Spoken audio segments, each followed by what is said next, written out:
go into that 19th century in the United States and examine the thinking. Martin Delany, a great Jamaican, Robert Campbell, who went out to Nigeria, Abeokuta, to search for a place with Martin Delany. You dare to look at the work of the non-fiction work of the first black novelist, William Wells Brown, the female anti-slavery speakers, Elaine Watkins, Harriet Tubman, Sojourner Truth. You dare to look at the finest single mind produced in the United States by black Americans in the 19th century, Frederick Douglass. A look at his conflict with Russ Warren and others over whether to settle in Liberia or not to settle. Douglass took a principled position that was right, and his opposition was also right. Too many times you've been trained by the movies to look for the good guy and the bad guy in the drama, when sometimes you got dramas with all bad guys, you got dramas with all good guys. You don't necessarily have to have a bad guy. Douglass was not a bad guy because he opposed the African migration movement. He said that we had earned our right to stay in this country with our blood and our sweat and our death, and he was right. Delany and others, Campbell, Russwan, said that the opening up of Liberia, the settlement of Liberia, gives us an opportunity to prove to the world we once ruled great states and could do it again, and they were right. So we're not dealing with right or wrong here. We deal with two rights in conflict. And your American movie mind won't let you deal with two rights in conflict because you still haven't dealt with the two rights in conflict in relationship to W.E.B. Du Bois and Booker T. Washington, where both of them were right then, both of them were right now. Yes, sir. Yes, sir. We did not need to divide, say, Booker T. Washington or W.E.B. Du Bois. We needed Booker T. Washington and W.E.B. Du Bois. Both of them had something to contribute to our own salvation as a people. So let's get to this. Pat, bring it back in here. Dr. Clarke talked about the Hollywood mind. I'm going to call it the good guy versus bad guy syndrome. When you have, like, example, he used W.E.B. Du Bois versus Russ Worm. And the idea of, he also talked about Frederick Douglass versus Russ Worm. Frederick Douglass talking about our blood, sweat, and tears are here in this country. Black people should stay in America and claim our part of America. While Russ Worm and his contingent was saying, let's go back to Africa. Let's go build, let's go show that we can once again build a nation. So let's get into this good guy versus bad guy syndrome, this mindset that we have, and try to break this thing down further. Like, what's your breakdown of your analysis on this mindset that we have, this Hollywood mindset, or this good guy, bad guy syndrome? I think it's relevant, and I think is what. So this is what we get back to. Like, if we had a proper contingent of critical thinkers and thought leaders putting out information, we can analyze this from all sides and really see the detriment that it has. In every society, you're gonna have people that run towards and run away. You got those people that agree with something, and those people that, you know, are contrarian for the sake of being contrarian. They're gonna try to get as far away from it as possible.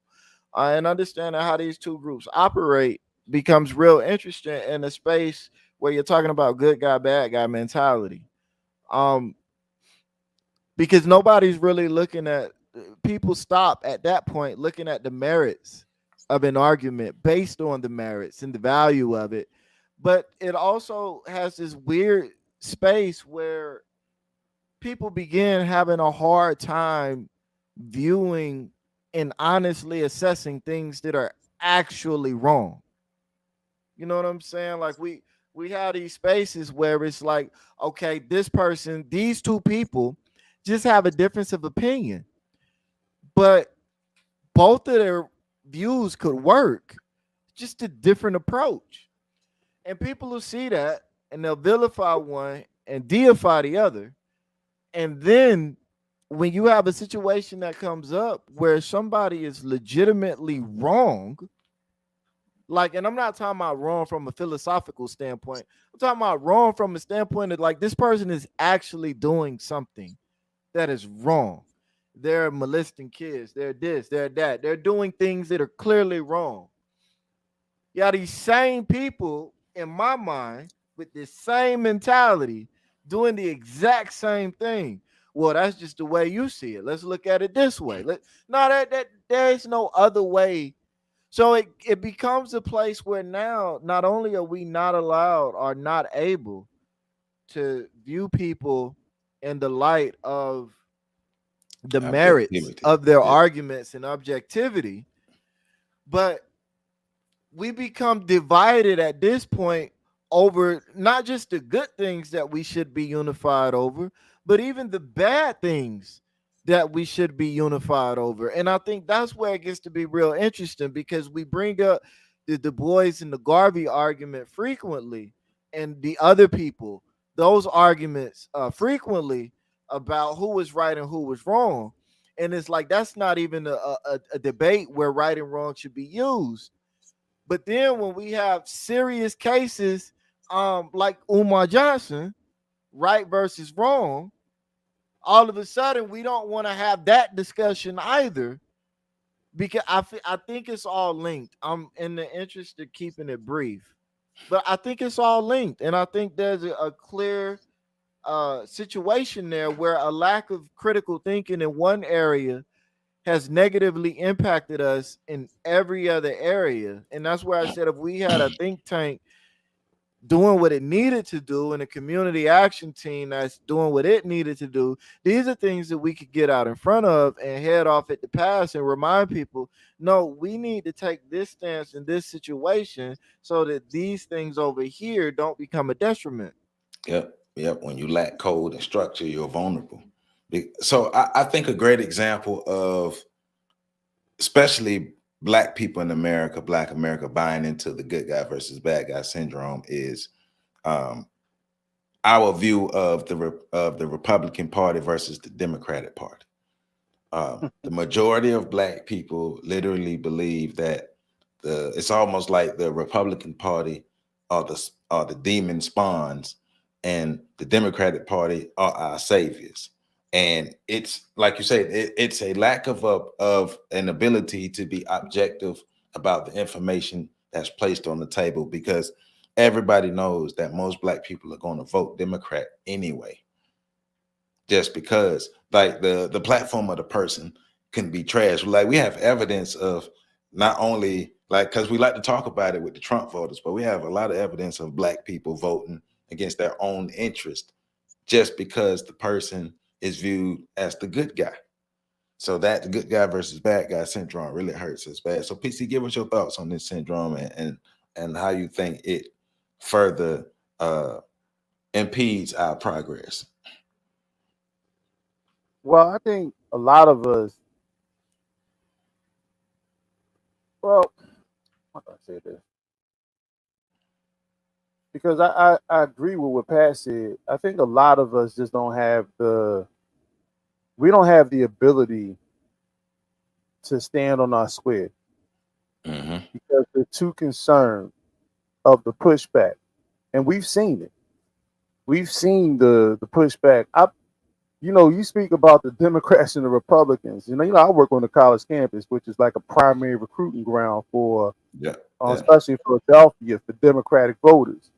So during the last election period, when they were trying to get people to register, I kept saying, listen, I'm an independent. I'm not in one party or another.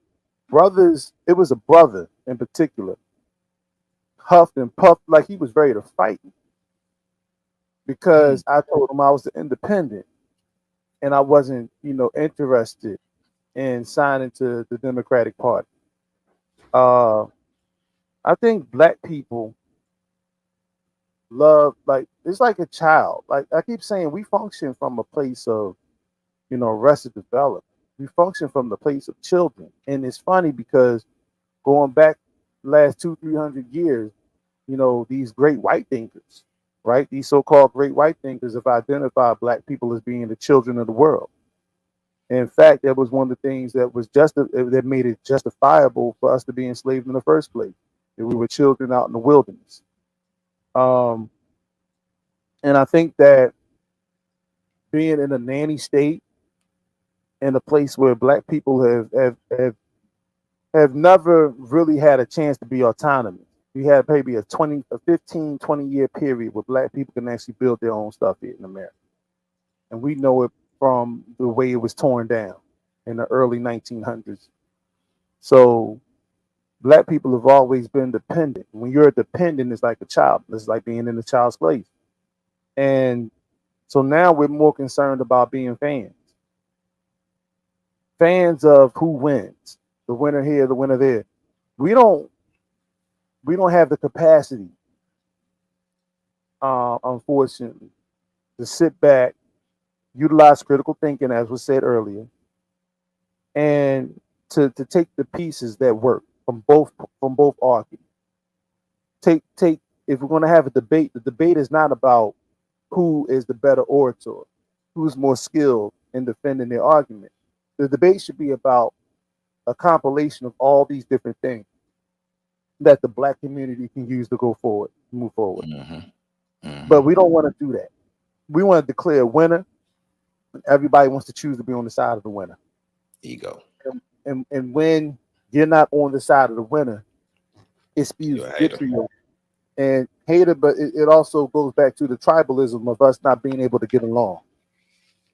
It was funny because growing up, I was always asked, and this was something that was put to me as a student all through elementary school, junior high school, and college. Who do you think who do you support, Malcolm X or Martin Luther King? Right. And Malcolm X was always portrayed as the villain. Right. He was always portrayed as the bad guy. It wasn't until I did my own research on Malcolm X and learned who he truly was for me to see him in the exalted state that I see him in, as a thinker and as a man of the people. And it wasn't until, and I actually started to have resentment for Martin Luther King until I got to study who he was. Boy, look, and not to cut you off, but I was just about to say that when I had to do that breakdown on Dr. King's speech for Swag Her magazine, but doing that breakdown gave me a better understanding of Dr. King and his position, especially his position on nonviolence, but his view of the world and the angle he was taking to help the black community. And I think it's in alignment with our conversation. It wasn't necessarily a situation of Malcolm was better or Martin was better. We were blinded by the fame, and we were blinded by the celebrity, and people had to choose. People felt like they had to choose a side. They couldn't see an answer in both. They couldn't see two things being valuable at the same time. And don't forget about the fact that how children respond to authority figures. Adults respond similar to authority figures. So when your authority figure is painting Malcolm X to be the bad guy, pressuring you to be like we shall overcome for the sanitized version of Dr. King that they shoved down our throat. This was something that was put on us as a child. This left an imprint. Now, we were fortunate enough to break away from those shackles and develop our own train of thought. But all the people that can't, all the people, and this goes back again to what I say about the black church being the biggest enemy of the black community. And it's not that I think that anybody's worship, but God is the enemy. But the way the black church was created on these plantations. Don't forget, the majority of black churches in the North came from pastors that grew up in the South. They came up north and set up their own delegations up here. So they brought that same notion of the emotional, riding that emotional roller coaster to get you to move on things. Once I get your spirits out, now you're in that suggestive mindset. I can tell you anything I need you to tell, and only believe me because I am the voice of God. I'm the vessel that God chose to tell you to do these things. Yep, that's how the celebrity is created, the charisma. Now look at all of the different leaders since then. All the different speech, how they played on emotional heartstrings. It ain't even just black leaders doing it. Donald Trump did it and got elected. You know what I'm saying? And he didn't care about none of those politics. If you know the history of Donald Trump, he hated the Republican Party. So when you think about how that works, and then how, when as a people, if you're already in that suggestive mindset, and it becomes complicit bias after a while. You're already thinking that way. You want to believe it, and then I'm going to create a situation where I'm going to feed you spiritually so you believe it. And now we hate Malcolm X. We love Dr. King because Dr. King said black children and white children will walk hand in hand. And we were supposed to dive into that message, not knowing that at the particular time, black girls were getting blown up in churches in Birmingham. Black children were getting stoned because they wanted to go to school, because their parents forced them to go to schools with white people. You ain't hear no story about white children getting bused into black schools and needing the National Guard for that. So when I can go on, so I'm gonna land my plane there. Nah, but so Pat, two things can be true at the same time. That's your saying. So looking at the conflicting ideas of Douglas versus Russ Warren, but also to me the biggest one is Du Bois versus Washington. I think, and from my vantage point, I think that's like the biggest debate or conflict between the intellectuals within Black America, because that's the question. I know that's the question I was always asked coming up is, well, who you agree with, Du Bois or Washington? And I used to always say, well, both of them. I mean, once I took the time and really sat down and read both of their positions and what they're presenting, I was like, well, I see value in both. I see value in having an educated class. I see value in having a skilled class. Why wouldn't we combine both? Because like Pat, like you're doing with your boys, like making sure they get the intellectual. They make sure they build themselves intellectually, but also make sure they have a skill, a trade that they can use. Why not combine both things? But Pat, like two things can be true at the same time. Why we got a problem with that? I think that's right back to what I think it's something we keep hitting on. And I think this is why Chancellor Williams said Black intellectuals and thought leaders, you got to spoon feed your information, because here's the thing, like if you're not being actively conditioned, and this is another one of those like think tank type situations, right? If you're not being actively conditioned in your house by your parents or by your community to think critically about life, then you don't know how to do it. American society is not, it's the same thing we say about racism. It doesn't matter what color or culture you're in. If your culture did not preach consciously and purposefully Black love, you don't like Black people, because that's the natural, that's what's in the air. Ignorance is American culture.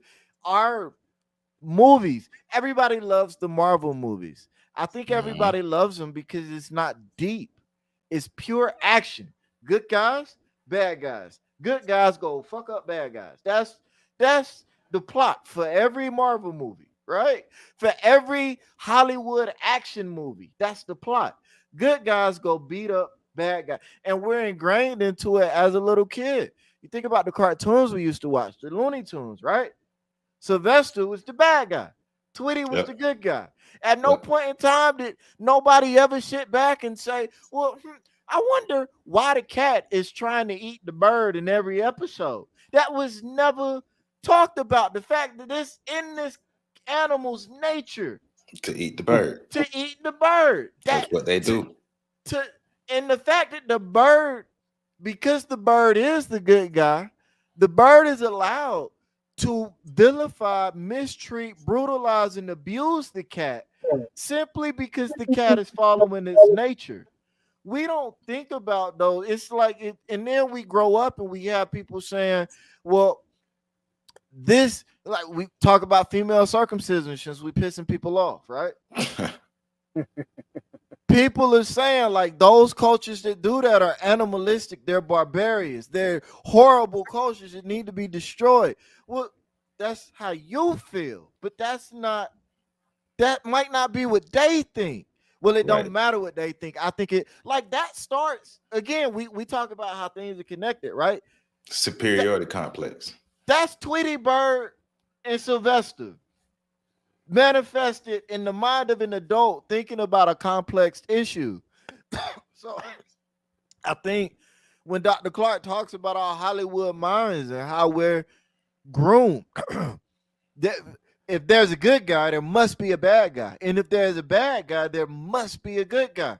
And the movies that we hate, you know, I was just doing a paper on this not too long ago. The movies that most people tend to dislike don't have a clear good or bad. They operate in that gray area where everybody's gray. But even in operating in the gray, those movies aren't truly celebrated either unless it's clearly defined that everybody's gray. It has to be put journey right in your face. Right? Everybody is great. Like everybody in this movie was good and bad. So it was a great movie. Yeah, because it was clearly defined for you. The moment you take the moment you put all that in abstract and you put it in front of us as American people, we get fucked up. So I think it's just the grooming. It's another one of them things where if black people are serious about life, then we got to understand that we have to raise our children differently. Yeah. We've been conditioned to seek the hero. And like you say, if I'm constantly seeking a hero, that's because a villain exists. In my mind, a villain exists. And in this case, and what we're talking about, the unfortunate part for us is the hero is one thinker and the villain is another thinker. And we can't see the forest for the trees because it's either I'm Team Du Bois or I'm Team Booker T. Washington. And because I'm Team Booker T. Washington, I can't even fathom or understand what's going on the side of Du Bois and vice versa. If I'm on Du Bois, I can't even fathom and understand what's going on with Booker T. Washington. You're right. I'm right. You're wrong. You're wrong. I'm right. And it's like there has to be a winner. There has to be somebody who's triumphant over the other. Because if that's not the case, then we don't have our hero. Because that's the only way we can have a hero, because that comes from the conditioning that we've had over the years. So that good guy, bad guy syndrome. But like that was something that was excellent for Dr. Clarke to point that out. Like that was brilliant.